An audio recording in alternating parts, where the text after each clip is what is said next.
Hello friends मु आपनको स्वागत जनाऊँ green man FD channel रे देखंतु ए वीडियो रे बहुत बड़ इंपोर्टेंट गोटे न्यूज आसी जाइए जोटा कि देखि पारथबे आपण ओ ट्रिपल एस ई ऑफिस रो ए नोटिस रिलीज हो जाइए। ये नोटिस रे कोन लिखा छै ना देखंतु publication of provisional result for recruitment to the post of JANPO under combined recruitment examination 2023 for Deogarh district रो माने कोन हला देवगढ़ डिस्ट्रिक्ट रो पीओजे रो फाइनाल प्रोविजनल लिस्टा पब्लिश हो जाइए। देखो ए दिखाई पी आमर जेए रे केते जन पाई किए किए पाई रोल नंबर सब जाक दिखाई तापर किए को ऑफिस रे पाई तार दिखाई एक्साइज कमिशनर ऑफिस रे पाई जड़े पाई इंस्पेक्शन ट्रेजरी इंस्पेक्शन रे जड़े पाई से भाई भाव देखो सबू ऑफिस रे किए ऑफिस रे पाइला रोल नंबर दिखाई ठीक अच्छे।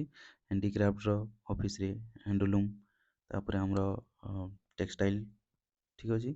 मास स्कूल एंड मास रे देखो पाई ये रोल नंबर सब दिखाई कलेक्टर ऑफिस रे ये सब रोल नंबर से सब पाई तापर ये देखो लास्ट को अच्छे यहाँ पंचायत राज डिपार्टमेंट पीओ जोटा ठीक अच्छे पीओ ये सब एत रोल नंबर पाई देवगढ़ कम पोस्ट थिला ठीक अच्छे। तो एत सब रोल नंबर यहाँ सब पाई आज ए लिस्टा रिलीज हो जाइए देवगढ़ डिस्ट्रिक्ट हुए तो काली काली सबू बाकी जहाँ डिस्ट्रिक्ट रहा सब रिलीज हो तो खाली को आप वेट कर आपन रिजल्ट पाइबे।